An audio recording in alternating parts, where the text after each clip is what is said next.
প্রিয় দর্শক, ইস্পানি মির্জাপুর শুভরাত্রিতে আপনাদেরকে স্বাগত জানাচ্ছি। চলমান প্রেক্ষাপট নিয়ে আজ আমরা কথা বলবো। আজ আসলে মূলত আমরা সদ্য বিদায় রাষ্ট্রপতি শাহাবুদ্দিন সাহেবের যে বিদায়, তিনি নিজে যে আবাসস্থল সেখানে ফিরে গিয়েছেন, নতুন ভারপ্রাপ্ত রাষ্ট্রপতি এবং ভবিষ্যৎ রাষ্ট্রপতি কী হতে পারেন সেগুলো নিয়ে কথা বলবো আমরা জুলাই, রক্তাক্ত জুলাই নিয়ে এলডিপি সভাপতি কর্নেল অলি আহমেদের একটা বক্তব্যকে ঘিরে নানা রকম মিশ্র প্রতিক্রিয়া রয়েছে এবং একই সাথে রয়টার্সকে দেওয়া সাক্ষাৎকারে শেখ হাসিনা যে বিষয়টি সেটি নিয়ে আমরা কথা বলবার চেষ্টা করবো। আমরা অতিথি হিসেবে আজকে যাদেরকে পেয়েছি অত্যন্ত উপযুক্ত দুজন অতিথি। আমাদের সাথে রয়েছেন গণফোরামের সভাপতি সিনিয়র অ্যাডভোকেট সুব্রত চৌধুরী রয়েছেন আমাদের সাথে রয়েছেন আরেকজন বিশিষ্ট সাংবাদিক, জাতীয় প্রেস ক্লাবের সভাপতি কবি হাসান হাফিজ রয়েছেন আমাদের। ধন্যবাদ। প্রিয় দর্শক, আমরা আগে বলছিলাম যে আমরা প্রথম আলোচনাটা যেটি করতে চাই সেটি হচ্ছে যে রাষ্ট্রপতি শাহাবুদ্দিন তিনি পদত্যাগ করেছেন এবং পদত্যাগ করার পর আমরা ভারপ্রাপ্ত রাষ্ট্রপতি হিসাবে স্পিকারের দায়িত্বে যিনি ছিলেন মেজর অবসরপ্রাপ্ত হাফিজউদ্দিন আহমেদ বীর বিক্রম, তাকে ভারপ্রাপ্ত রাষ্ট্রপতি হিসেবে আমরা পেয়েছি। সংবিধান অনুযায়ী 90 দিনের মধ্যে নির্বাচন দেবার কথা এবং সেটি নিয়ে আমরা যিনি ভারপ্রাপ্ত স্পিকার রয়েছেন ব্যারিস্টার কায়সার কামাল, তার সাথে নির্বাচন কমিশন আগামীকাল বসবার কথা রয়েছে।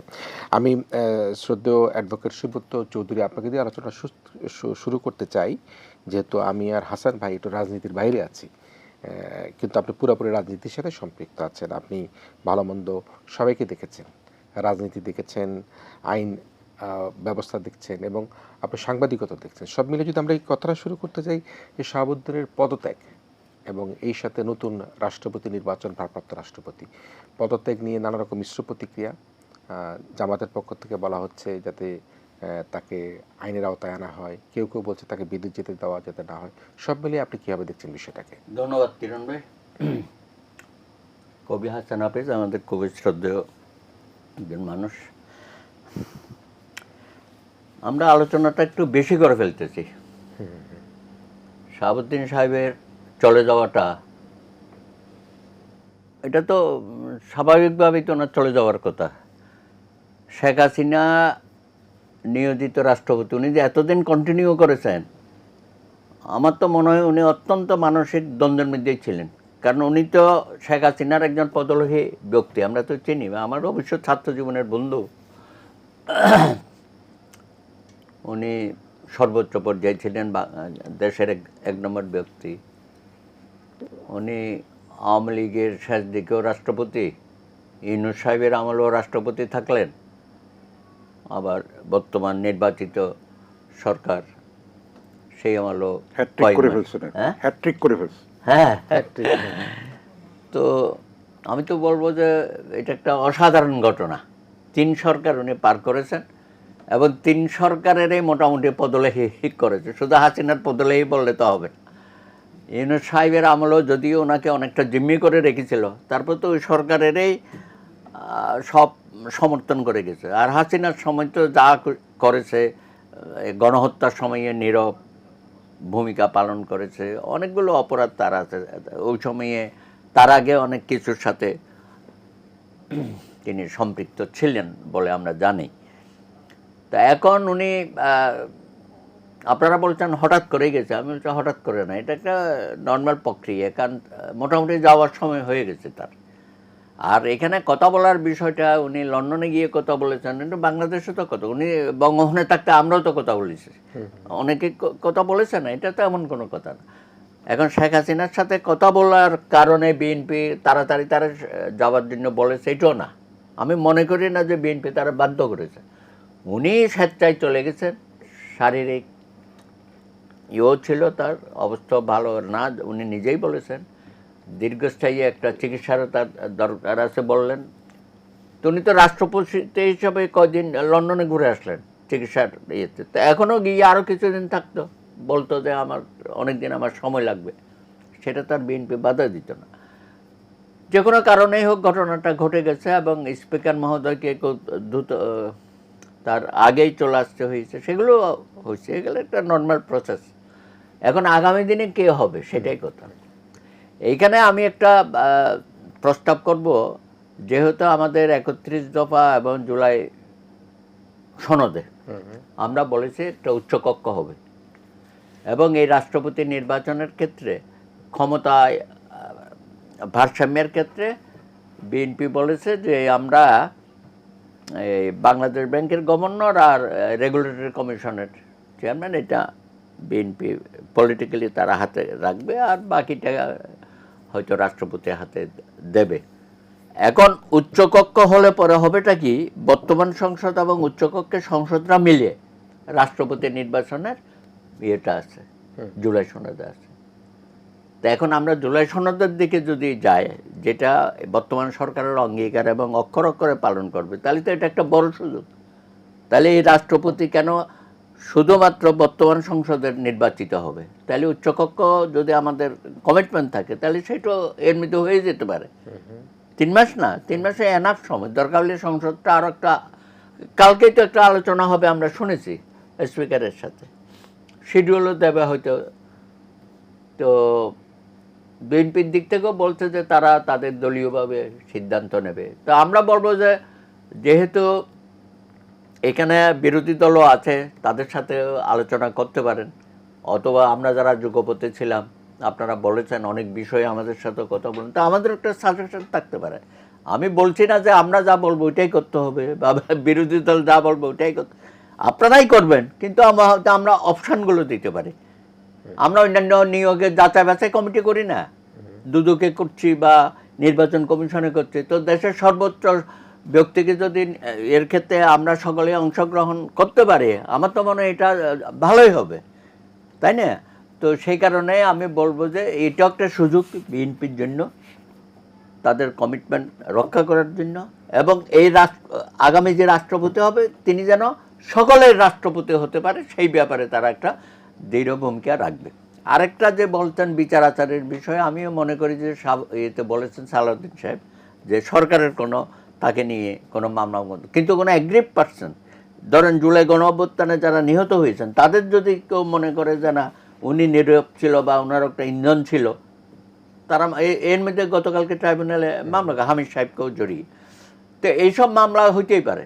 তারপরে ওই শেখ হাসিনা ওনাকে ব্যবহার করেছে, দুদুকে যখন ছিল সেখানে যে একজনকে যে দিল, হোয়াইট ওয়াশ করে দিল, আবুল হোসেন পদ্মা সেতু, সেটা একটা ঘটনা। তারপরে আরও অনেক কাহিনী ওখানে আছে। তারপরে ওখানে যেখানে বসালো ইসলামী ব্যাংকের ডাইরেক্টর, আসলে আসালামের স্বার্থ রক্ষা করা এবং ইসলামী ব্যাংকগুলো দখল করার একটা তার যোগসাজশ ছিল, সেখানে অনেক হাজার হাজার কোটি টাকা চলে গেছে। এবং আপনি জানেন যে তখন একটা হাইকোর্টে মামলা হয়েছিল, এবং হাইকোর্ট একটা রুল ইস্যু করেছে এনকোয়ারি করার জন্য। সেই এনকোয়ারিটা অ্যাপিলেট ডিভিশন থামিয়ে দিল, যারা চলে গেছে প্রধান বিচারপতি সহ তারা, এটা একটা এনকোয়ারি হবে, সেটা অ্যাপিলেট ডিভিশন থামাই দিল, সেটা তার মুখ দেখলো না। দেখা যাক ভবিষ্যতে কি হয়।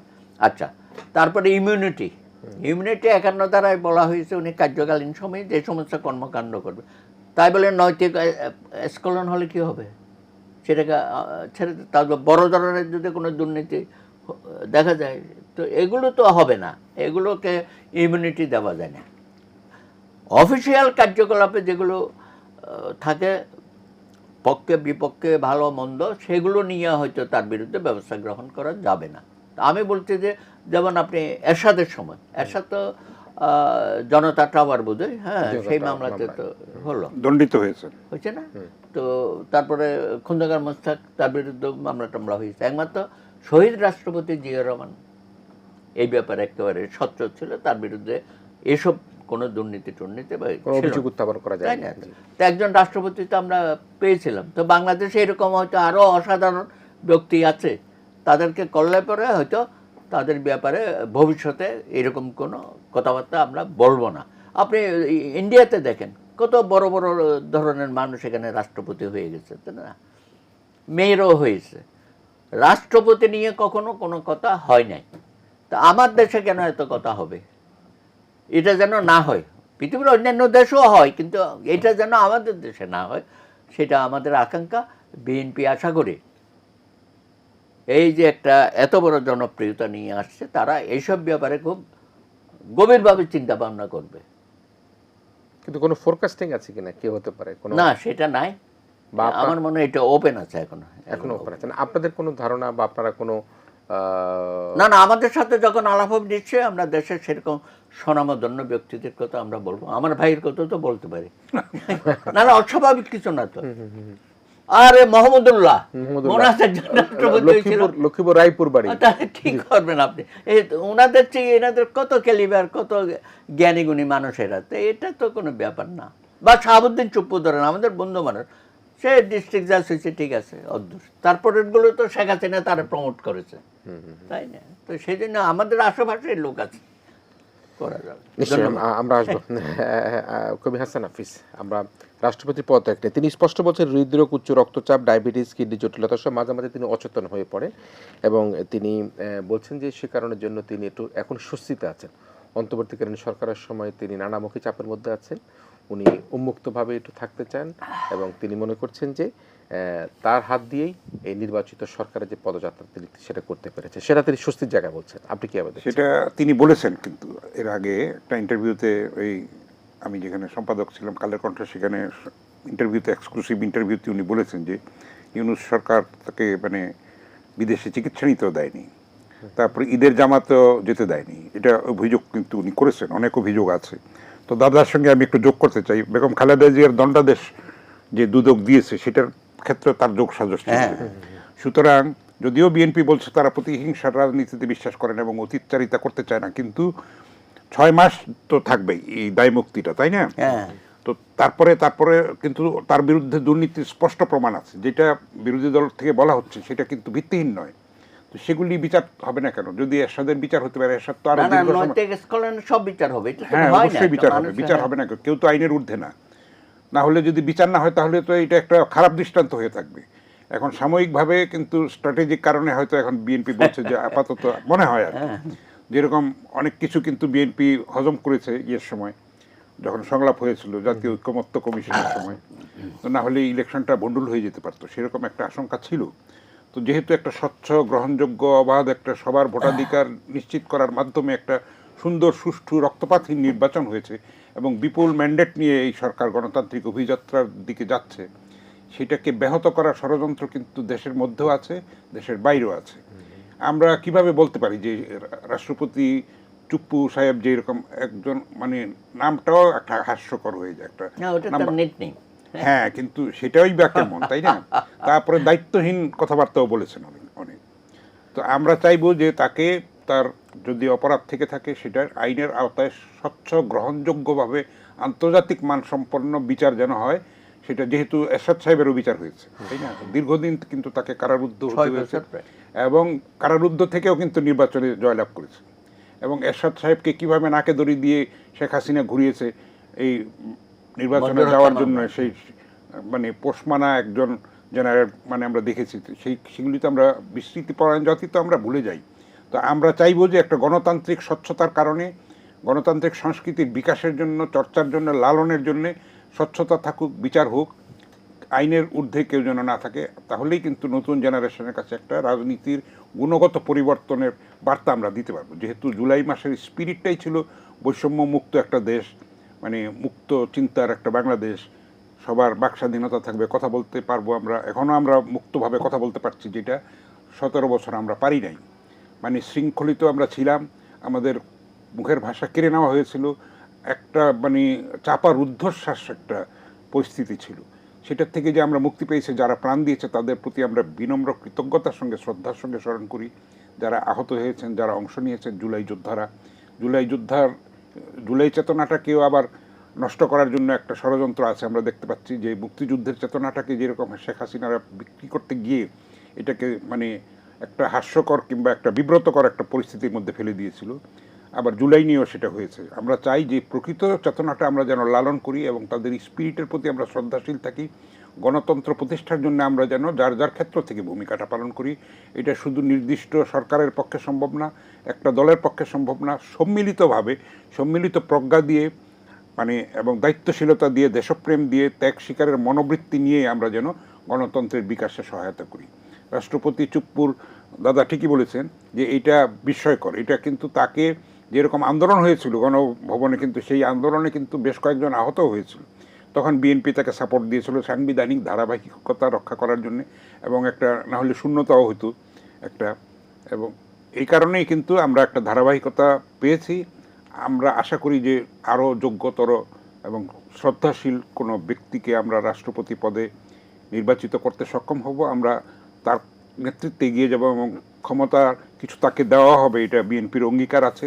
ক্ষমতার ভারসাম্য প্রধানমন্ত্রীর হাতে একক কর্তৃত্ব না দিয়ে এটা একটু যদি ডিসেন্ট্রালাইজ করা যায়, রাষ্ট্রপতি পদটাকে যদি আরও, আপনি জানেন যে জাস্টিস শাহাবুদ্দিন আহমদ, ওনার নামও শাহাবুদ্দিন ছিল, কিন্তু আকাশ পাতাল পার্থক্য, কোথায় আগরতলা আর কোথায় চকিরতলা।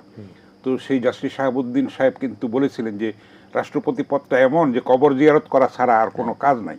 তো সেটা যেন না হয়, তা ওনার প্রজ্ঞা, উনি যেহেতু দেশের 1 নম্বর নাগরিক, আমাদের আদর্শ এবং আইকন, তো যিনি নতুন রাষ্ট্রপতি হবেন তাকে আমরা সেরকম কার্যকর একজন রাষ্ট্রপতি, একদম মানে সত্যিকারের আস্থা এবং ভরসার স্থল হিসেবে যেন পাই, এরকম একজন রাষ্ট্রপতি আমরা চাই। সেটা বিএনপি বলেছে যে তারা দলের শীর্ষ পর্যায়ে আলাপ আলোচনা করে অনেক ভেবেচিন্তে সতর্কতার সঙ্গে সেটা নির্বাচন করবে।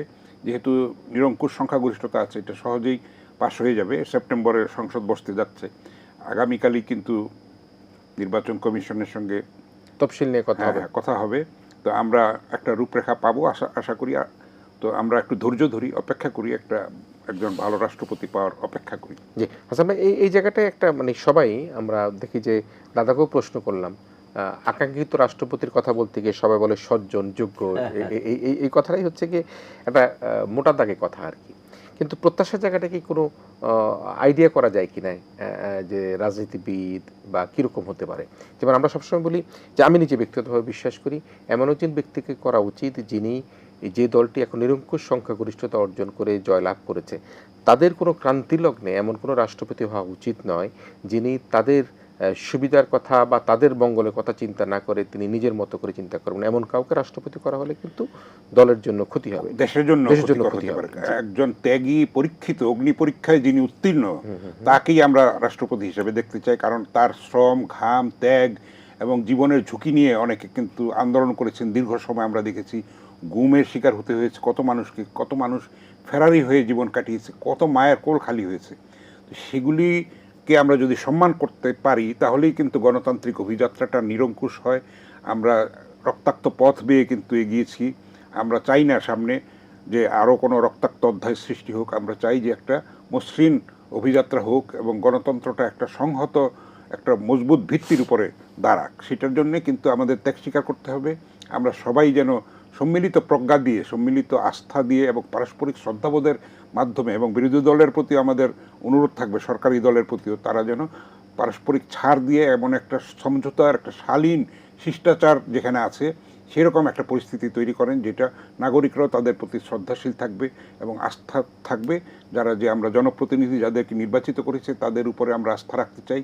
জবাবদিহিতার একটা সংস্কৃতি যেন প্রতিষ্ঠিত হয় সেটা আমরা চাইব। কিছু কিছু এর মধ্যে কিন্তু আমরা ইতিমধ্যে লক্ষণ দেখতে পাচ্ছি যে গুণগত পরিবর্তন হচ্ছে। তো আমাদের প্রত্যাশাটা বেশি আকাশচুম্বী। আমরা চাই রাতারাতি একটা আলাউদ্দিনের আশ্চর্য প্রদীপের মতো ঘষা দিলে দৈত্য এসে ইচ্ছা পূরণ করে দেবে, সেটা কিন্তু করাটা ঠিক না। কিন্তু আবার বেশি বিলম্বিত করাও ঠিক না। তো এরকম একটা মধ্যপন্থা সৃষ্টি করে সেখানে যদি জন আকাঙ্ক্ষা, জনপ্রত্যাশা পূরণ করা যায় সেটাই আমাদের লক্ষ্য হবে এবং সরকার সেই লক্ষ্যেই কাজ করে যাচ্ছে। আমরা দেখেছি যে এর মধ্যে অনেক মন্ত্রী কিন্তু মানে দায়িত্বহীন কথাবার্তা বলেছেন, কিন্তু সেটা কিন্তু সংযত হয়েছেন তারা। সংসদে আমরা দেখেছি সংসদ কার্যকর হতে শুরু করেছে। আগে আমরা সংসদে যেরকম রাবার স্ট্যাম্প ছিল এবং পারস্পরিক আক্রমণের অশ্লীলতার পর্যায়ে চলে যেত, সেটা থেকে কিন্তু অনেকখানি তারা সরে এসেছে। সেই জন্য তাদেরকে আমরা ধন্যবাদ দিতে চাই, কৃতজ্ঞতা জানাতে চাই এবং তাদের কাছ থেকে আরও দায়িত্বশীলতা, আরও দেশপ্রেম, আরও সহিষ্ণুতা, আরও মানে ধৈর্য, ত্যাগ, সেটার মানসিকতাটা তাদের কাছ থেকে আমরা প্রত্যাশা করি। দাদা, যেহেতু সংসদের প্রসঙ্গ আসছে, আমরা একক ব্যক্তির বন্দনা কিন্তু সেই সংসদে দেখতে পেতাম এবং মনে হচ্ছে যে একটি গোষ্ঠী বা একক ব্যক্তি, একক পরিবারই কিন্তু দেশটা রাষ্ট্রের মালিকেরা দাবিদার ছিল এবং সেখানে স্তুতি করা হতো, গান গাওয়া হতো, কবিতা আবৃত্তি করা হতো। সংসদে একতরফাভাবে যারা বিরোধী জোটে বা রাজপথে ছিলেন তাদের নানা রকমভাবে হেনস্থা করার চেষ্টা করা হতো। তো সেই সংসদের পর আমরা কিন্তু কিছুটা হলো কার্যকর সংসদের দিকে আমরা যাচ্ছি বলে মনে হচ্ছে। যেমন আপনি দাদা নিশ্চয়ই খেয়াল করবেন, যদিও আপনি নিজে জাতীয় সংসদে যাননি, নির্বাচন করেননি, আপনার স্যাক্রিফাইস আছে, আপনি তার যুগপৎ আন্দোলন করার পরেও কিন্তু আপনি কোনোভাবেই আপনার জোটের সাথে কোনোভাবে আপনার যে ওয়াদা সে ওয়াদা রক্ষা করেছেন। আমরা যেটা দেখেছি যে জনাব তারেক রহমান মাননীয় প্রধানমন্ত্রী তিনি যখন যান বিরোধী নেতা তার সাথে হ্যান্ডশেক করেন, এক টেবিলে খান, এক টেবিলে তারা চা নাস্তা করেন, নানা আলাপ আলোচনা করেন।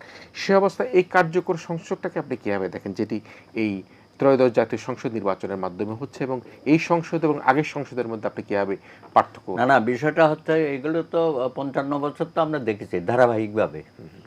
তো গত 5 মাসে সব কিছু পরিবর্তন হয়ে যাবে, এটা আসলে উনি যেটা বললেন যে রাতারাতি কিছু পরিবর্তন হবে না, মন মানসিকতা। সংসদের অনেকেই কিন্তু এই স্তুতি দিয়ে শুরু করেছিল, এবং আমাদের যারা প্রশাসক আছে, আমাদের আইনশৃঙ্খলা বাহিনী, আপনারা দেখেছেন মিটিংয়ের মধ্যে এইসব কথা উঠেছে, কিন্তু মাননীয় প্রধানমন্ত্রী খুব শক্তভাবে বলেছেন যে এগুলো বাদ দেন, এবং এমনকি আপনি কখন কোন রাজনীতি করেছেন সেটাও আমি শুনতে চাই না, আমি কাজের দক্ষতা চাই। সব জায়গাতে এই কথাই বলছি। আমাদের এমপি সাহেবরা অনেক সময় এইসব স্তুতি দিয়ে শুরু করে, উনি না করে দিয়েছে। তারপরে দেখেন, আপনি বিরোধী দলের কথা বলবেন, ওনাদের মধ্যে অনেক দ্বিচারিতা দেখি। সামনে একরকম কথাবার্তা বলে, যেখানে মাননীয় প্রধানমন্ত্রী স্বেচ্ছায় গিয়ে দেখা করে আসলো। শুরুটাই তো উনি দেখালেন যে কিভাবে আমরা ইয়ে করব, বিরোধী দল এবং মিলেমিশে আমরা রাষ্ট্রটা সংস্কার করব। কিন্তু তারা পার্লামেন্টে গিয়ে উল্টাপাল্টা কথাবার্তা বলা শুরু করেছে, এবং 11 দলীয় জোট করে যেভাবে হুমকি দিচ্ছে, মনে হচ্ছে যেন এই সরকারকে একটা অস্থিতিশীল পরিণতির দিকে তারা নিয়ে যাবে। ইদানিং তারও হয়তো এই সাবজেক্টটা আপনার পরে আছে, তারা কিন্তু অশ্লীল কথাবার্তা শুরু করেছে, মাননীয় প্রধানমন্ত্রীকেও নিয়ে অনেক কথা বলতেছে। তো আমার কথা হচ্ছে, বিএনপি তো একেবারে মানে নগণ্য রাজনৈতিক দল না, এত লড়াই সংগ্রামের মধ্যে তো তারা টিকে ছিল, তাই না? আওয়ামী লীগ তো তাদেরকে হাতে নেওয়া মোটামুটি নিচ্ছিন্ন করে ফেলার তো একটা ইয়ে ছিল, তো সেটা তো করতে পারে নাই। আমরা তো খুব কাছে থেকে এগুলো দেখেছি। এখন যদি বিএনপি রাজনৈতিক কর্মসূচি দিয়ে মাঠে নামে, তাহলে এদের অবস্থা কী হবে? তুমি যে বিভাগীয় সম্মেলন করছো, এটা করছো, ওইটা করছো, তার মধ্যে আবার একটা ভাঙন, তো এরাও তাদেরকে স্পেস দিচ্ছে যে করতে থাকো। কিন্তু যখন তুমি অসহনীয় পর্যায়ে কিছু করে ফেলবা, তখন তার রাজনৈতিক দল হিসাবে বা আমরা তো চুপচাপ বসে থাকবো না। আমরা তো এই বিরোধী দলের এইসব কার্যকলাপের বিরুদ্ধে হয়তো আমাদেরকে মাঠে নামতো, সরকারের বিরুদ্ধে নামার কথা, এখন তাদের এইসব কর্মকাণ্ডের বিরুদ্ধে আমরা নামব। এখন নীতি নৈতিকতার প্রশ্নে মানুষকে যে প্রতারণা করে এরা, তা এক একটা ঘটনা তো উন্মোচিত হতো। সর্বশেষ গাজী কি সব নজরুল ইসলাম বোধহয়, হ্যাঁ, ওহো, এরকম তো আরও কাহিনী বেরিয়ে যাচ্ছে এখন। তো আশা করি ভাই এই এমপিরা আর এতে পাঠিয়েন না এই সংসদে অপবিত্র হবে আমার দৃষ্টিতে। যেখানে নৈতিক স্খলন হয়েছে তার সদস্যপদ বাতিল হওয়া উচিত, এবং তা সে স্বেচ্ছায় না করলে পরে নির্বাচন কমিশন এবং মাননীয় স্পিকার এই ব্যাপারে রুলিং দেবে। অতীতে কিন্তু রুলিং হয় না। যেমন আমরা সুলতান মনসুরকে এক্সপেল করেছিলাম, বললাম যে ভাই তুমি এত তাড়াহুড়া করছো কেন, বিএনপি কী করে আমাদের শরিক দল, জাতীয় ঐক্যর ফ্রন্ট, তারপরে আমরা সেইভাবে ফলো করবো। সে আগেই চলে গেল, তখন আমরা তারা এক্সপেল করে দিলাম, কিন্তু তার সংসদ সদস্যপদ থেকে গেল, এবং সে তো হাসিনার সাথে গিয়ে হাত মিলাল, আপনারা জানেন এগুলো। তো এখানেও দেখলাম যে তার সদস্যপদ থেকে যাবে, এরকম একটা কথাবার্তা বলা হচ্ছে। তো আমি মনে করি নীতি নৈতিকতার প্রশ্নে জামাতে ইসলামী তারা একটু দেরিতে হলেও ইয়ে করেছে না, করেছে, কিন্তু এমপিশিপ চলে যাওয়ার জন্য তারা এখনো মুভ করে নাই। এই ব্যাপারে আমি যারা দায়িত্বপ্রাপ্ত আছেন তাদের রুলিংটা আশা করি, এটা একটা ব্যাপার। আরেকটা হচ্ছে, আপনি বলছেন যে সংসদে তারা ভালো কাজ কোথায় করতেছে, তাদের কথা বলেন, মানে কার্যকর সংসদ কি কার্যকর কেমন হবে? সে তো কোথায় কোথায় ওয়ার্কআউট করে। আচ্ছা, সংবিধান সংস্কার হবে না, সংশোধন হবে, এটার জন্য ওয়ার্কআউট করতে হয়। তোমার তো কমিটিতে আসছে বলতে, তুমি কমিটিতে থাকো না কেন? আমরাও যেতে চাই, সিভিল সোসাইটির লোকজনও যাবে কমিটিতে, অ্যাপিয়ার করবে, সেটাকে আরো বড় করে। আপনি মধ্যে মধ্যে বলেন না যে আমরা একটা উদার গণতান্ত্রিক পরিবেশ ফিরিয়ে এনেছি, তাহলে আমরা সবাই উদার হতে হবে, অন্তর্ভুক্তিমূলক। হ্যাঁ, এবং তারা তাহির সাহেবরা তো একটা কমিটির চেয়ারম্যান করেছে, হয়তো আরো করবে, করেছে সরকারি দলে, এটা জুলাই সনদেও আছে, তাই না, 31 দফাতেও আছে। তো সেই ব্যাপারে আমি মনে করি শুধু সরকারি দল উদার হবে আর অপোজিশন সবসময় খোঁচাখুচি করবে, এটা তো হয় না। তো আমি এই আশা করব যে এখনো পর্যন্ত হয়তো সংসদ চলছে মোটামুটি, তবে অতিরিক্ত যেন কিছু না করে, তাহলে মানুষ কিন্তু বিরোধী দলের প্রতি প্রতিক্রিয়া দেখানো শুরু করবে। জি, নিশ্চয়ই প্রিয় দর্শক, আমরা একটা বিরতি নিতে চাই এবং আমরা আলোচনার যেটি চলমান প্রেক্ষাপটে কথা বলছিলাম, আমাদের সাথে যে দুজন অতিথি রয়েছে আবার একটু জানিয়ে রাখি। গণফোরামের সম্মানিত সভাপতি সিনিয়র অ্যাডভোকেট সুব্রত চৌধুরী রয়েছেন, জাতীয় প্রেস ক্লাবের সভাপতি সিনিয়র সাংবাদিক কবি হাসান হাফিজ রয়েছেন আমাদের সাথে। আমরা পরবর্তী আলোচনায় প্রথম বিরতির পর অল্প কিছুক্ষণের মধ্যে ইস্পানী মির্জাপুর শুভরাত্রিতে আবার আপনাদের কাছে ফিরে আসছি।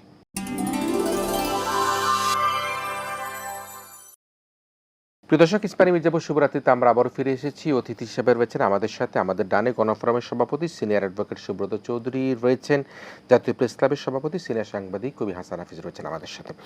আমরা 24-এর যে রক্তাক্ত জুলাই, সেই জুলাই নিয়ে কথা বলবো। কবি হাসান হাফিজ ভাই, আমরা অনেক করি যেটি বুকের ভিতর অনেক ঝড়, বুক পেতেছি গুলি করে, যে বুক চেতিয়ে গুলি রিসিভ করা নিরস্ত্র মানুষগুলো, ছাত্র জনতা, সেটি কিন্তু পৃথিবীর ইতিহাসে আমার কাছে মনে হয় খুব বেশি অন্য কোথাও আছে। আমি যেটি সবচেয়ে বেশি শেখ হাসিনা তার দাম্ভিকতা, তিনি বলছেন তুমি কে আমি কে, রাজাকার রাজাকার, কে বলেছে স্বৈরাচার স্বৈরাচার। এবং আজকের দিনটি থেকেই কিন্তু প্রথম গ্রাফিতি আঁকার যে কাজটি, সেই কাজটি আমরা শুরু হতে দেখেছি। এবং আজকে কারফিউ ছিল, 3 জন সমন্বয়কে গ্রেপ্তার করা হয়েছে, চিরুনি অভিযান করা শুরু করা হয়েছিল এবং হাজার হাজার মানুষকে সেখানে সেদিন গ্রেপ্তার করা হয়েছে। এই 24-এর আজকের দিন এবং একই সাথে যদি রক্তাক্ত জুলাইয়ের কথা আমরা বর্ণনা করতে চাই, আপনি কীভাবে দেখছেন? সেটা তো আমরা শিহরিত হই, মানে আতঙ্কিত হই সেই দিনগুলির কথা ভাবলে। আসলে কি যে একটা গণজোয়ার আমরা নিজের চোখে দেখেছি ঢাকা শহরে, মানে স্রোতের মতো মানুষ আসছিল। এবং আমি ধন্যবাদ জানাই বাংলাদেশ সশস্ত্র বাহিনীকে, তারা দেশের সেই সংকটময় মুহূর্তে যেই ধৈর্য এবং বিচক্ষণতা, দূরদর্শিতার পরিচয় দিয়েছিল, দেশকে গৃহযুদ্ধের হাত থেকে রক্ষা করেছিল। তো সেটার জন্য তাদেরকে অবশ্যই আমরা ধন্যবাদ জানাবো, কৃতজ্ঞতা জানাবো। এই মুক্তিযুদ্ধের মাধ্যমে কিন্তু আমাদের এই সশস্ত্র বাহিনীর জন্ম। তো তারা সেই সময় কিন্তু একটা সঠিক সিদ্ধান্ত নিয়েছিলেন এবং ছাত্রদের পক্ষে তারা কিন্তু, আপনার মনে পড়ে নিশ্চয়ই যে 5ই আগস্ট দুপুরবেলা কিন্তু সেনাপ্রধান বলছিলেন যে আপনারা অপেক্ষা করেন। তার মানে ইঙ্গিতটা ছিল যে একটা ভালো কিছু ঘটতে যাচ্ছে। তো সেটা আমরা দেখেছি এবং এইটা আপনি জেনে আনন্দিত হবেন, এই মডেলটা কিন্তু অন্য দেশেও ছড়িয়ে যাচ্ছে। মানে বিপ্লব রপ্তানি হয় না, কিন্তু তারপরও মডেলটা কিন্তু অনুপ্রাণিত করছে তারুণ্যদীপ্ত। অতি সম্প্রতি ইমিডিয়েটলি আমরা ভারতে দেখলাম একটু আগে, আজকেই আমি আমার এক ভারতীয় এক বন্ধুকে আমি বললাম যে যন্তর মন্তর জিনিসটা কি, তো সে বলল যে ভয়েস মেলে আমাকে জানালো যে এইটা হলো প্রতিবাদ জানানোর জায়গা। তা আমি যন্তর মন্তর যুগ যুগ জিও, কারণ প্রতিবাদ করতেই হবে। এবং আমাদের দেশে তো, মানে আমাদের দেশে না, পৃথিবীর সব দেশেই শোষক এবং শোষিত কিন্তু থাকবেই। পৃথিবীর ইতিহাস হচ্ছে শ্রেণী সংগ্রামের ইতিহাস, কার্ল মার্কসের একটা কথা আছে। তো এগুলির প্রতিবাদ কিন্তু থাকবে এবং তরুণরা কিন্তু নিঃস্বার্থভাবে দেশপ্রেমের পরিচয় দেয়। সব দেশেই দেখেছি আমরা, পরিবর্তনটা তাদের হাতেই আসে। আমাদের ভাষা আন্দোলন দেখেন, আপনার 69-এ গণ অভ্যুত্থান দেখেন, তারপরে আপনার 71 দেখেন, 90 দেখেন, 24 দেখেন। ছাত্ররা কিন্তু যেই স্কুল ছাত্ররা যেই রকম শিক্ষা দিয়েছিল সুশৃঙ্খলভাবে নিরাপদ সড়কের দাবিতে, কিন্তু তারা অসাধারণ একটা বিপ্লব ঘটিয়েছিল। সেইটারই ধারাবাহিকতা কোটা মেধা আন্দোলন, তারপরে সেটা এক দফা দাবিতে। যেহেতু কিন্তু আমাদের নরেন্দ্র মোদী কিন্তু কাণ্ডজ্ঞানের পরিচয় দিয়েছে, তার ধর্মেন্দ্র প্রধান তাদের শিক্ষামন্ত্রী তাকে কিন্তু মানে জবাই করেছে। তো তারপরেও মানে কাণ্ডজ্ঞানী হয়েছে, কিন্তু এখনও জেনজিদের, যে ভারতীয় জেনজি, তাদের কিন্তু প্রত্যাশাটা আরও রয়ে গেছে, তারা নিশ্চয়ই রাষ্ট্র সংস্কার করতে চায়। তো আমাদের এই মডেলটা অন্য দেশে অনুসৃত হয়েছে, নেপালে হয়েছে, সেটা আমাদের জন্য গর্বের। কিন্তু আমরা যেন এটা ধারাবাহিকতা রাখতে পারি, আমরা যেন সেটার মর্মটাকে, সেটার স্পিরিটটাকে সমুন্নত করে রাখি, এটা যেন কোনোভাবে আমরা কালিমা লিপ্ত হতে না দিই, এটা যেন অম্লান থাকে, সেটাই হচ্ছে আমাদের লক্ষ্য। আমরা এর মধ্যে দেখেছি যে মানে ক্ষমতা এবং প্রতিপত্তির চোরাগলিতে কিন্তু অনেকে হারিয়ে যায়, যে আমরা সেটা চাই না। আমরা সেই হিরোদেরকে সেইভাবে দেখতে চাই, তারা যেন সেই সব ক্ষুদ্র লোভ এবং মোহ থেকে নিজেদেরকে মুক্ত রাখতে পারে, তাদের ইমেজটা যেন অক্ষুণ্ণ থাকে, সেটা আমরা চাইব। এবং মানে না হলে কিন্তু জুলাইয়ের শহীদদের প্রতি বেইমানি করা হবে, এটা আমরা চাই না। গণতান্ত্রিক অভিযাত্রাটা যেটা সূচিত হয়েছে, সেটা শহীদের যেই স্বপ্ন ছিল, বৈষম্যমুক্ত একটা মুক্ত সমাজ, একটা শান্তি শৃঙ্খলা যেখানে থাকবে, দুবেলা দুমুঠো খাওয়ার নিশ্চয়তা থাকবে, শিক্ষার অধিকার থাকবে, স্বাস্থ্যের অধিকার থাকবে, কথা বলার অধিকার থাকবে, সেটার দিকে আমরা এগিয়ে যেতে চাই।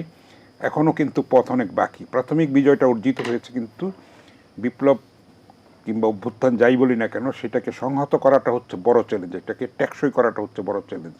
সেটার জন্য সম্মিলিত প্রজ্ঞার দরকার হবে, সম্মিলিত ত্যাগ স্বীকারের এবং ধৈর্য ধারণ করা, পরমত সহিষ্ণুতার চর্চা করা দরকার। এটা মাইন্ডসেটটা চেঞ্জ করা দরকার, না হলে গুণগত পরিবর্তনটা আসবে না, থেমে যাবে। সেটা আমরা চাই না, কারণ এই ধরনের ঘটনা হয়তো আমরা 50 বছর 100 বছরও এরকম পাবো না।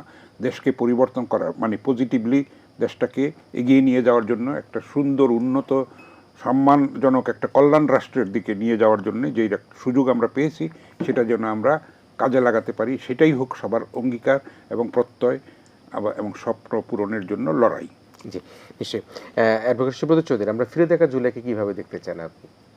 না দেখুন, এই যে ওনারা বলে না এনসিপির কিছু নেতা, এই আন্দোলন তাদের নেতৃত্ব হয়েছে, তারা এটা চূড়ান্ত পরিণতি নিয়ে আসছে কোথায় কোথায় এইসব কথা বলে। এবং অনেক সময় রাজনৈতিক দলগুলোর ভূমিকা, বিশেষ করে বিএনপির ভূমিকা নিয়ে অনেক ধরনের প্রশ্ন তারা তোলে।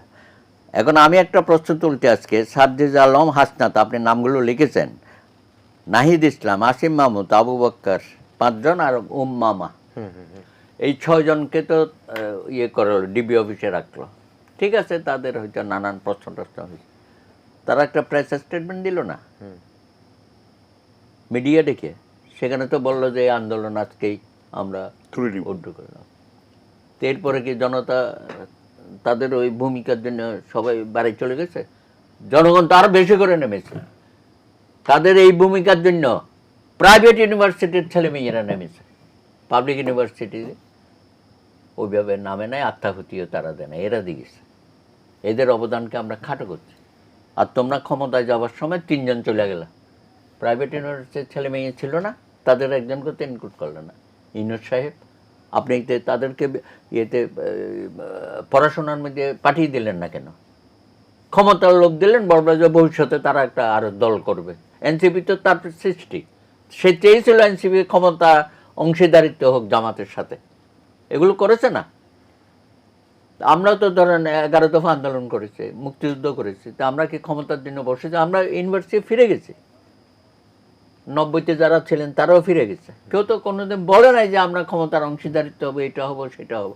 এই ছেলেগুলোকে তারা নষ্ট।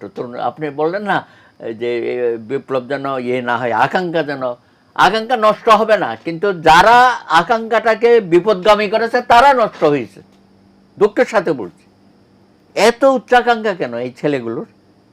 তারপরে যেভাবে হুমকি টুমকি দিচ্ছে, মনে হচ্ছে যেন প্রত্যেক দিনেই তারা এক একটা গণ অভ্যুত্থান। এটা কি তারাই করেছে? জনগণ করে নাই, শ্রমিক করে নাই, সাধারণ মানুষ করে নাই। হত্যাকাণ্ডের যারা শিকার হয়েছে দেখেন, এখানে চাকরিজীবী, সাধারণ ছোটখাটো চাকরিজীবী অনেকেই এখানে, শিশু 100 জনের মতো শিশু হলো, অন্ধ হয়েছে অনেকেই। কি বলে এরা? আমার তো মনে হয় আপনি মধ্যে মধ্যে 2-একজনকে এখানে আনেন, রিচার্ড স্যার, আমার খুব ভালো লাগে, তাদেরকে নিয়ে আসেন। প্রথম দিকে আপনি একজনের সাথে আমার করেছিলেন। এগুলো লিখতে হবে প্রত্যেকটা বিষয়। অতীতেও যেমন লেখা হয়েছে, ভাষা আন্দোলন, হাসিনা রাগ করতো, বঙ্গবন্ধুর ভূমিকা ভাষা আন্দোলনে লেখে নাই। বদরুদ্দিন ওমর সাহেব সারা জীবন উনি বদরুদ্দিন ওমরের বিরুদ্ধে ছিল। তো যেটা সঠিক তথ্য সেটা লিখেছে, যেটা ছিল না এটা লিখবে কেমনে করে? তো সেই জন্যই আমার মনে হয় ইতিহাসটা সঠিকভাবে লিপিবদ্ধ করা হোক, তারপর তো ইতিহাস তার স্বাভাবিক গতিতেই চলবে। আর আপনি যেটা বলছেন গ্রাফিতি তো অসাধারণ। এটা একটা, এই আন্দোলনের মধ্যে একটা নতুনত্ব রূপ আমরা পেলাম, এবং এইটার মধ্যে একটা অসাম্প্রদায়িকতা ছিল, আপনি দেখেছেন দেওয়ালে দেওয়াল। কিন্তু আমরা তুলে দিলাম কার হাতে?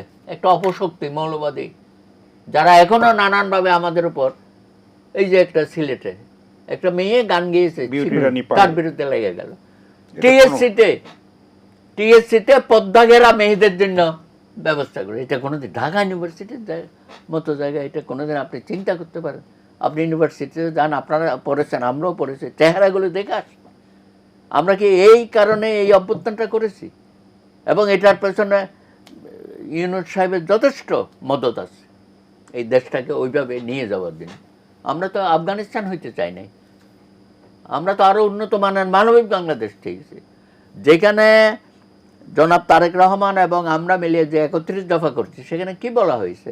একটা রেইনবো সোসাইটি হবে, সকলকে নিয়ে, হিন্দু, মুসলিম, বৌদ্ধ, খ্রিস্টান, পাহাড় থেকে সমতল সবাই মিলে, বিশ্বাসী, অবিশ্বাসী এবং সংশয়বাদী।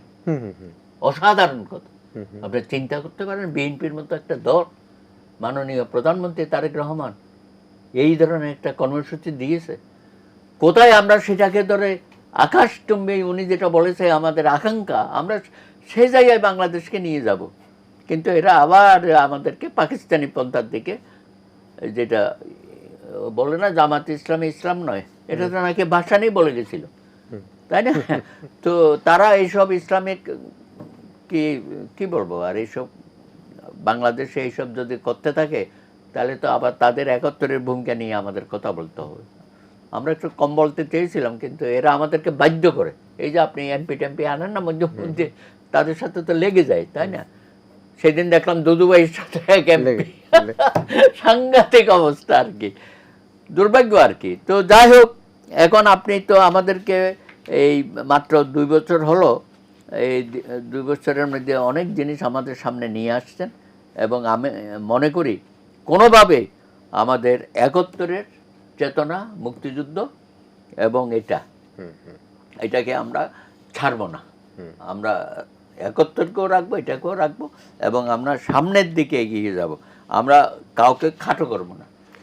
এরা কিন্তু খাটো করে, হ্যাঁ, খাটো করে। এটা খুবই আমি মনে করি নিন্দনীয়। এটা যেন তারা না করে। আমরা যে ঐক্যটা করেছি, জাতীয় ঐক্য, সেটাকে আপনি জানেন যে আমি সবসময় জাতীয় ঐক্যের কথা বলি। সবাইকে ধারণ করার ক্ষমতা রাখতে হবে। যারা এই দেশের মধ্যে একটা অস্থিতিশীল পরিস্থিতি, সেটা আপনারা জানেন যে অর্থনৈতিক অবস্থা কী, মাননীয় প্রধানমন্ত্রীও বলেছেন, এবং উনি তো ওনার চলাফেরার মধ্যে আমরা দেখেছি খুবই একজন অমায়িক। উনি তো আজকে না কালকে দেখা করে, আমরাও কদিন আগে কথা বলেছি। তো উনি যেভাবে এই যে মন্ত্রী সাহেবদের স্কট উঠাই দিল, পুলিশ 1000 না 1400 নাকি পুলিশ লাগে তাদের সবসময়, কোনো দরকার আছে এগুলো? আমি তো মনে করি উনি সঠিক পথে আছে। আমাদের পাইলট, আশেপাশে আমরা যারা আছে তারা যেন তাকে অনুসরণ করে, এবং তার যে কমিটমেন্ট, সেটা আমরা সকলে মিলে যেন আমরা, আমার আচার আচরণ অত্যন্ত বিনয়ী, তাই না? আমি তো এরকম প্রধানমন্ত্রী কিন্তু খুব সহসা দেখিনি, এত বিনয়ী। এবং ওই যে উনি বলছেন না খাবার প্লেট, ওই দিনও আমার হাতে একটা খাবার প্লেট তুলে দিয়েছে ওনার, তাই সবার প্লেট হাতে তুলে দিয়েছে। তো এটা অত্যন্ত আর কি, হয়তো এগুলো ছোটোখাটো ব্যাপার, কিন্তু এটা অসাধারণ ব্যাপার। তো সেই কারণে আমার মনে হয় আজকে তো আপনি আশার অনেক কথা বলেছেন। আশা করি আমরা এই যে স্লোগানগুলো এখানে আমরা দিয়েছি, এগুলো আমাদের বজায় রাখতো। আরেকটা জানেন, সেখানে একটা পাতা, 5টি পাতা, হিন্দু, মুসলিম, বৌদ্ধ, খ্রিস্টান আর পাহাড়ি জনগোষ্ঠী, 5 পাতার একটা করা হয়েছিল, গ্রাফিতি। এই আমাদের মৌলবাদী গোষ্ঠী সেই গ্রাফিতিটাকে টেক্সট বইতে ছাপতে দিল না, জানেন তো? এটা নিয়ে আন্দোলন, পাহাড়ি ছাত্রদের উপর হামলা হলো। তো এইগুলো তো মানে চেতনা বিরোধী, জুলাই চেতনা বিরোধী, এই আর। জি, আমরা একটা বিরতি নিতে চাই। এবং দাদা যেটি বললো যে একজন পাইলট, উপযুক্ত পাইলটের কথা বলছেন, নিশ্চয়ই একটা উপযুক্ত পাইলটই কিন্তু একটা প্লেনকে তার যোগ্যতা অনুযায়ী চালিয়ে নিয়ে গেলে সেখানে দুর্ঘটনা ঘটবে না। যাত্রীরা ঠিক তাদের সময় মোতাবেক সঠিকভাবে, এবং তারা তাদের সুস্বাস্থ্য নিয়ে যাত্রার পথে কোনো দুর্ঘটনা ঘটবে না। আমরা আশা করি যে পাইলটের নেতৃত্বে কথা বলছেন জনাব তারেক রহমান, তার নেতৃত্বে দেশ পরিচালনায় প্রত্যেক অংশীজনরাই সরকারের পাশে, সরকারের সাথে, যারা বিরোধী দলে রয়েছে তারাও সবাই মিলে আমরা এই দেশকে একটি, যেটি মাননীয় প্রধানমন্ত্রী বা বিএনপির পক্ষ থেকে বলা হয় সবার আগে বাংলাদেশ, সেটি ধারণ করে আমরা মনে করি বাংলাদেশ থেকে এগিয়ে নিতে চাই। এবং যেটি অ্যাডভোকেট সুব্রত চৌধুরী সবসময় যেটা বলবার চেষ্টা করে, একটা জাতীয় ঐক্য, সবাইকে মিলে একটা ঐক্য। এবং কবি হাসান হাফিজ যারা সুশাসনের কথা বলেন, গণতন্ত্রের কথা বলেন, অধিক গণতন্ত্রের কথা বলেন, সেগুলো দিয়ে কিন্তু আমরা এগিয়ে যেতে চাই। আমরা ইস্পানি মির্জা শুভরাত্রিতে একটা শেষ বিরতি নিচ্ছি। বিরতির পর আবার আমরা ফিরে আসবো। অতিথি হিসেবে আমাদের সাথে রয়েছেন সিনিয়র অ্যাডভোকেট সুব্রত চৌধুরী, রয়েছেন সিনিয়র সাংবাদিক কবি হাসান হাফিজ। একটা শেষ বিরতি নিচ্ছি।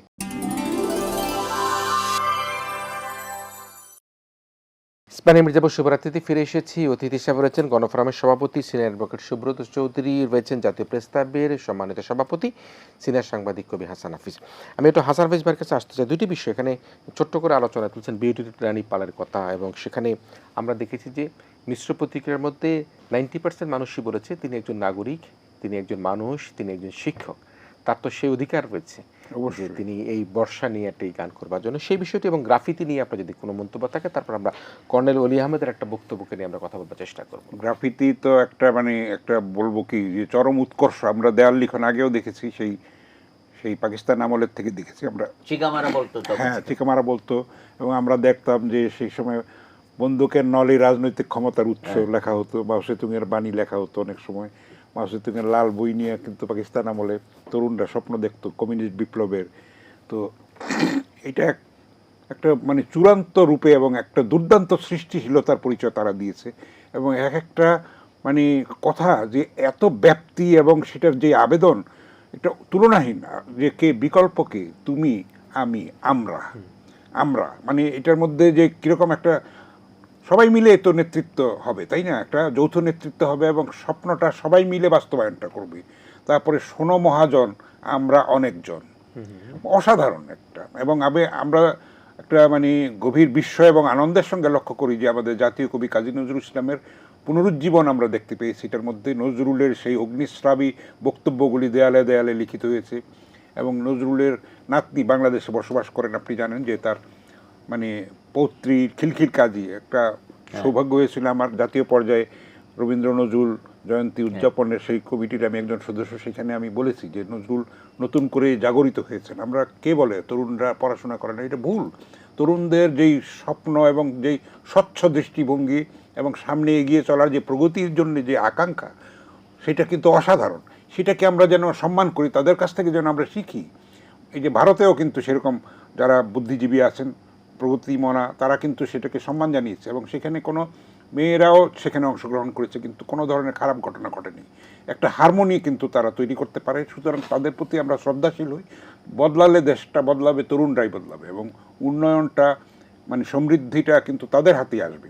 সুতরাং তাদেরকে আমরা সেভাবে লালন যদি করতে পারি, তাদেরকে বিকশিত হতে পারি, করতে দিতে পারি, এবং তাদেরকে সঠিক দিক নির্দেশনা যদি আমরা দিতে পারি, অবশ্যই কিন্তু আমরা আশা করতে পারি যে একটা মানে কল্যাণমূলক রাষ্ট্র আমরা, এবং একটা বিশ্বে একটা উন্নত রাষ্ট্র হিসেবে আমরা নিজেদেরকে প্রতিষ্ঠা করতে পারব। বহু মডেল কিন্তু আছে আমাদের। 21শে ফেব্রুয়ারি বিশ্ব সভ্যতা এবং সংস্কৃতির অংশ, আপনি জানেন।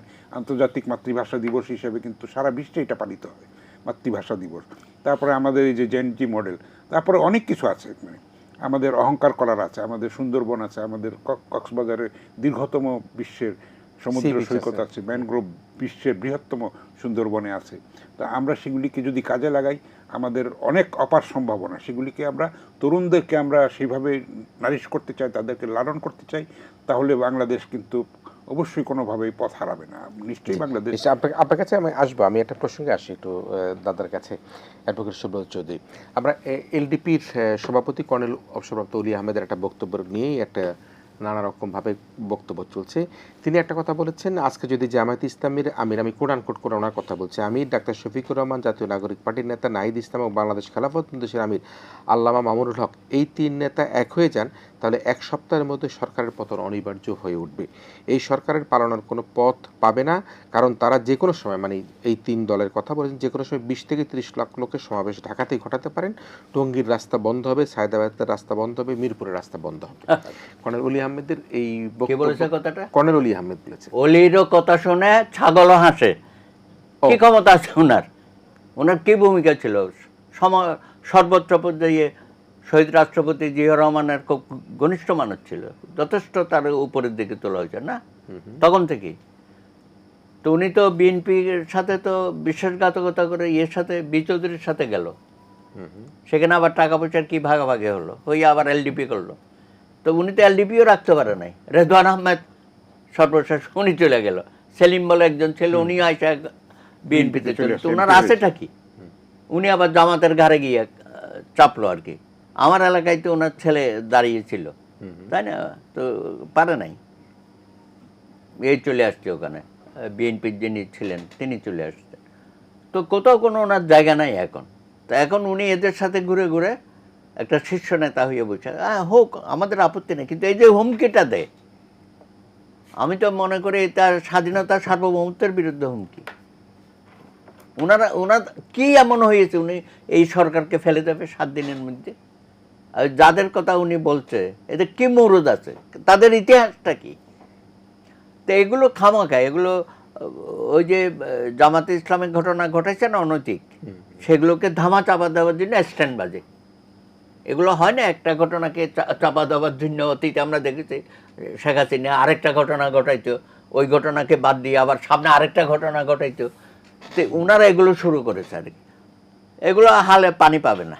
সুতরাং এগুলো নিয়ে খুব বেশি গুরুত্ব দেওয়ারও দরকার নাই। আমার মনে হয় সরকারেরও কোনো প্রতিক্রিয়া দেওয়ার দরকার আছে বলে আমি মনে করি। এত কি হয়েছে তাদের, এই বলতে বলতে একদিন দেখবেন যে পাবলিক খেপে যাবে। দল হিসাবে বিএনপির ক্ষেপতে হবে না, পাবলিকেই খেপে যাবে। দেখা যাক কি হয়। জি, কর্নেল অলি আহমেদ অশ্বরতন এলডিপির প্রধান এই যে বক্তব্য, সেটা কি? বিপদগামী মুক্তিযোদ্ধা আচ্ছা, অবশ্যই। তো এখন জামায়াত ইসলামীর সঙ্গে মুক্তিযুদ্ধ যায় কিনা এটা একটা বিরাট বড় প্রশ্ন। তো এটা দুঃখজনক আর কি। আর এটা তো এই বক্তব্য তো হাস্যকর এবং অপ্রাসঙ্গিক, মানে বাতুলতা আর কি। সুতরাং এটাকে কগনিজেন্সে নেওয়ারই মতো কিছু নাই। এমন কোনো পরিবেশ হয় নাই এই 5 মাসে যে এটা তাদের ইয়ে করে। আর আমরা এখন তো দেখি যে এনসিপির যে সভা সমাবেশ হয় সেখানে কত লোক আসে। তো সেটা তাদের যে অন্তঃশ্বাস শূন্যতা কিন্তু প্রমাণিত হচ্ছে। এটা ক্রমাগত কিন্তু তারা এক্সপোজড হচ্ছে এবং জনবিচ্ছিন্ন হয়ে উঠছে। তা আমরা আশা করব যে সবাই যেন একটা বাস্তবের কথাটা যেন না ভুলে যায়, দেয়াল লিখনটা যেন পাঠ করে, পাটা যেন মাটিতে থাকে। আসলে অবাস্তব কথাবার্তা বলে তো কোনো, হাস্যকর কথাবার্তা বলে কোনো লাভ নাই। সুতরাং কর্নেল অলি শেষ। এবং আপনি জানেন যে মেজর জেনারেল ইব্রাহিম, মোহাম্মদ ইব্রাহিম, মানে খেতাবপ্রাপ্ত মুক্তিযোদ্ধা, কি অবস্থা, কি পরিণতি হয়েছে তার? এখন কোনো চিহ্ন আছে? একটু লোভ করার জন্য, একটু এমপি হওয়ার জন্য হাসিনার সেই আমিডামি আরে সেটাকে 12 কোটি টাকা নিয়েছে, তার শরীরদের কোনো টাকা দেয় নাই। এই লোভের তো কোনো অর্থ হয় না। তাইলে সেই মুক্তিযুদ্ধের মানে এটাকে ম্লান করা হয় এবং সেটাকে অপমান করা হয়। তো এটা কেমন মুক্তিযোদ্ধা? একজন মুক্তিযোদ্ধা রাজাকার হয়ে যেতে পারে, কিন্তু রাজাকার কিন্তু মুক্তিযোদ্ধা হতে পারে না। সুতরাং এই জিনিসটা আমাদের বুঝতে হবে, আমাদের তরুণদেরকেও বোঝাতে হবে। আমরা যেন এইরকম ক্ষমতার মোহে আমরা যেন এই অন্ধ চোরাগলিতে যেন তারা হারিয়ে না যায়, সেটাই আমরা চাইবো। আমরা মুক্তিযোদ্ধাদেরকে সম্মান করতে চাই, তারাও তাদের নিজের ওজনটা যেন বজায় রাখেন, সেটাও আমাদের দাবি থাকবে, প্রত্যাশা থাকবে। তারা যেন লোভে পড়ে, ক্ষণিক একটা প্রতিপত্তির লোভে যেন নিজের আত্মসম্মানটাকে বিক্রি না করে দেয়। নিশ্চয় আমরা শেষ আলোচনার দিকে আসতে চাই দাদা। অনেক আলোচনা, এবং সেটি ডিসেম্বরে ফিরে আসা সাবেক পতিত প্রধানমন্ত্রী, যিনি দেশ ছেড়ে চলে গিয়েছেন এবং চলে যাওয়ার আগের ঘটনা, জুলাই অভ্যুত্থান, এক দফা, সব কিছু তো আমরা দেখেছি। তিনি রয়টার্সকে বলছেন, এটা বেশ আলোচনা হয়েছে, কিন্তু আজকে যেহেতু আমরা এই জুলাইয়ের মাসে দাঁড়িয়ে আছি সে কারণে বলতে চাই, তিনি একটা অভিপ্রায় ব্যক্ত করেছেন। তিনি না, এটা তো ডাইলিউটেড হয়ে গেছে। আর ওনাদের শেষ খুঁটিটা ছিল শাহাবুদ্দিনের বিদায়ের ফলে, এখন আর কিছু নাই। ভাবছিল যে তাকে ব্যবহার করা হয়তো কিছু, আমি জানি না এরকম কোনো অঙ্ক করছে কিনা। এখন সবথেকে বিপদের কথা তো এখানে যারা আছে, যারা নিরপরাধ আওয়ামী লীগ, তাদেরকে বিপদে ফেলতেছে। উনি কোথায় কোথায় ওদেরকে মিছিল করতে বলে, এটা করতে বলে ওইটা, এবং শত শত কোটি টাকা এদের পেছনে দেয় যারা বিদেশে আছে, খুব আরামাই এসে আছে। উনি নাকি ওদের সবাইকে নিয়ে সদল বলে আসুক না, আসুক না, আমরা তো চাই উনি আসুক, আসা এখানে জেলের মধ্যে থাকুক এবং ফেস করুক। সেটা করবে না উনি, কারণ জানে যে এখানে আসলে হাত পা বেঁধে যাবে। ওখানে আসে কথাবার্তা লাফালাফি করতেছে, হ্যাঁ, এইখানে আসে সে সুযোগটা তো থাকবে না। একজন রাজবন্দী তো আর এই কে আসামি, দণ্ডপ্রাপ্ত আসামি তো আর এইসব সুযোগ সুবিধা এখানে পাবে না। তো আমার মনে হয় এইখানে ওইসব যে কয় ম্যাচ করেছে, এখন আর পারবে না। আচ্ছা, এখন আর পারবে না, যেটা বললাম সেটা শেষ হয়ে গেছে। সুতরাং আমার মনে হয় এই পতিত স্বৈরাচার কোনোদিন এইভাবে ফিরে আসার কোনো কোথাও নাই। আর উনি এমন কোনো বিপ্লবী না ইরানের শাহের মতো, ফিরে আসলে এটা উনি পারবে না, কারণ মানুষ ওনাকে গ্রহণ করবে না। আমি কি বলবো, ওখানে গণভবনে যে কান্নটা হইতো 5ই আগস্ট, মানুষকে তো এখনো আপনি দেখেছেন এই যে শহীদ পরিবারগুলো কি কান্না করতেছে, প্রত্যেক দিনই তো আমি তাদের কান্না শুনতেছি। বুক চাপড়িয়ে চাপড়িয়ে কাঁদতেছে, মারা কাঁদতেছে। সুতরাং এগুলো করে লাভ নেই, বরঞ্চ মানুষের ক্ষোভ বিক্ষোভ এখন আবার নতুন করে বেরোবে তার উপর এবং তার দলের উপর। তা আশা করি এখান থেকে উনি বিরত থাকবেন, একটু আমাদেরকে শান্তিতে থাকতে দেন, আমরা আমাদের মতো এগোতে থাকি। আপনি তো করেছেন ভাই, অনেক বছর করেছেন, আমাদেরকে দেন কিছু সময় আমরা করি। জি হাসান ভাই, শেষ করতে চাই। আওয়ামী লীগ কিন্তু নিজেরাই আওয়ামী লীগকে হত্যা করে, যেটা শেখ মুজিবুর রহমান করেছেন, বাকশালের মাধ্যমে আওয়ামী লীগকে হত্যা করেছেন। তাকে, সেই আওয়ামী লীগকে কিন্তু নতুন জীবন দান করেছেন শহীদ প্রেসিডেন্ট জিয়াউর রহমান। এবং হাসিনা কিন্তু আবার মানে এই ব্লান্ডারটা করে গিয়ে কোনো হত্যা চালিয়ে তারপরে পালিয়ে গিয়ে আবার হত্যা করেছে আওয়ামী লীগকে।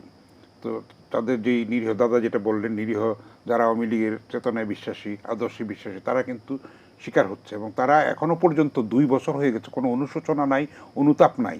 তো এতগুলো চোখের সামনে আমাদের মানুষের তো এরকম তারা মেরেছে, রক্ত গঙ্গা বইয়ে দিয়েছে, সেটা আমরা কি করে ভুলে যেতে পারি? তাদের রক্তের সঙ্গে আমরা বেইমানি করতে পারি না। সুতরাং আওয়ামী লীগকে কিন্তু আরও অনুতাপ করে, প্রায়শ্চিত্ত করে তারপরে রাজনীতিতে আসতে হবে এবং সেটা সময় সাপেক্ষ ব্যাপার। হাসিনার এগুলি সব বাগাড়ম্বর এবং ভারতের সঙ্গে আপনি জানেন যে বাংলাদেশের যে ডায়ালগ চলছে সেটা কিন্তু ভারত কিছুদিন আগে বলেছে তারা সেটা খতিয়ে দেখছে, এতদিন কিন্তু বলতো না। এখন কিন্তু ভারতের যে সরকারি মুখপাত্র রণধীর জয়সওয়াল কয়েকদিন আগে বলেছে যে আমরা এটা এখন খতিয়ে আমরা দেখছি। একসময় কিন্তু এটা ভারতেও প্রবল হবে হাসিনাকে ফেরত দেওয়ার, এবং বন্দি প্রত্যর্পণ চুক্তি আছে আমাদের সঙ্গে, দণ্ডিত হলে সেটা আমরা সেইভাবে চাইতে পারি, আমরা আন্তর্জাতিক সম্প্রদায়ের সহায়তা নিতে পারি। আসুক, এলে তো ফেস করুক যে কী অবস্থা হবে, করুক, দেখি কত বড় সাহস। এগুলি হচ্ছে এগুলি বাকোয়াজ, এগুলি কোনো একটা ফাঁকা বলি, এগুলি আসলে মানে তাদের ডিমোরালাইজড নেতাকর্মীদেরকে চাঙ্গা করার জন্য এত, আপনি দেখেন এটা কিন্তু হাসিনা জানতো, না হলে তার আত্মীয় পরিজন সবাই কিন্তু দেশের বাইরে চলে গেছে 5ই আগস্টের আগে, একজনও কিন্তু নাই।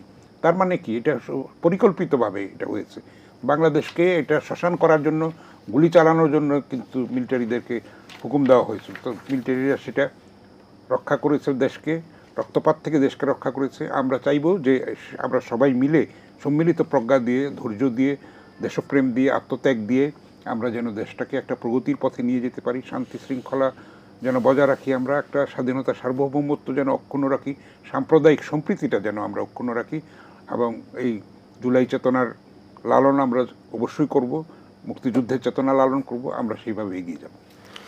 নিশ্চয়ই। প্রিয় দর্শক, আমরা শেষ করতে চাই, তবে যেটি বললো দেশপ্রেমিক সেনাবাহিনীর প্রসঙ্গে এখানে বারবার এসছে, আমরা সেই 5ই আগস্টের কথা মনে আছে, যখন চতুর্দিক থেকে ঢাকা শহর ঘেরাও হয়ে যাচ্ছিল, আমরা সায়দাবাদ বলি, উত্তরা বলি, আমরা রামপুরার দিক থেকে বলি, সব দিক থেকে যখন ঢাকা ঘেরাও হয়ে যাচ্ছিল, ঠিক সেই সময় পর্যন্ত কিন্তু পতিত প্রধানমন্ত্রী শেখ হাসিনা তিনি আদেশ করছিলেন গুলি চালানোর জন্য, কিন্তু বাংলাদেশের গর্বিত সেনাবাহিনী, দেশপ্রেমিক সেনাবাহিনী, তারা সেই বিষয়ে সায়নাই দিয়ে, বিশেষ করে যে সেনাবাহিনীর প্রধান জনাব ওয়াকারুজ্জামান, তিনি এই ছাত্র জনতার গণ অভ্যুত্থানের প্রতি তার যে শ্রদ্ধা, তার যে ভালোবাসা, তার যে আবেগ, সেটি কিন্তু তিনি সেখানে সবচেয়ে গুরুত্ব সহকারে তিনি ব্যবহার করেছেন। আমরা আশা করব বাংলাদেশ এগিয়ে যাবে, বাংলাদেশ সেনাবাহিনী এগিয়ে যাবে, ছাত্র জনতা যে গণ অভ্যুত্থান, সেই অভ্যুত্থানের মাধ্যমে আমরা মুক্তিযুদ্ধ করেছি 71-এ, কিন্তু যে মুক্তির আন্দোলন আমরা জুলাইতে করেছি, সেই আন্দোলনের যে পরিণতি, সেই পরিণতিতে আমরা একটা নতুন গণতান্ত্রিক সরকার পেয়েছি। যাতে যদি আমাদের সুব্রতদা বলবার চেষ্টা করে জাতীয় ঐক্যতে কোনো ফাটল না ধরে, তাহলে কিন্তু ফ্যাসিস্ট শক্তি আবার কিন্তু দেশে ফিরে আসতে পারে। সে কারণে আজকে বিএনপি যাদের সাথে যুগপৎ আন্দোলন করেছেন, ছাত্র জনতা রয়েছেন, নানা শ্রেণী পেশার মানুষ রয়েছেন, সাংবাদিক রয়েছেন, বুদ্ধিজীবী রয়েছেন, সকলের সম্মিলিত প্রচেষ্টার মধ্যে দিয়ে দেশকে এগিয়ে নিয়ে যাওয়ার জন্য জনাব তারেক রহমান মাননীয় প্রধানমন্ত্রী, তার যে প্রত্যয়, তার যে প্রত্যাশা, সে প্রত্যাশা আলোকে বাংলাদেশ উদ্ভাসিত হোক, সেই প্রত্যাশাটাকে আজকের আয়োজনে এখানে শেষ করছি। প্রিয় দর্শক, আপনারা ভালো থাকবেন, সবাই মিলে ভীষণ ভালো থাকবেন।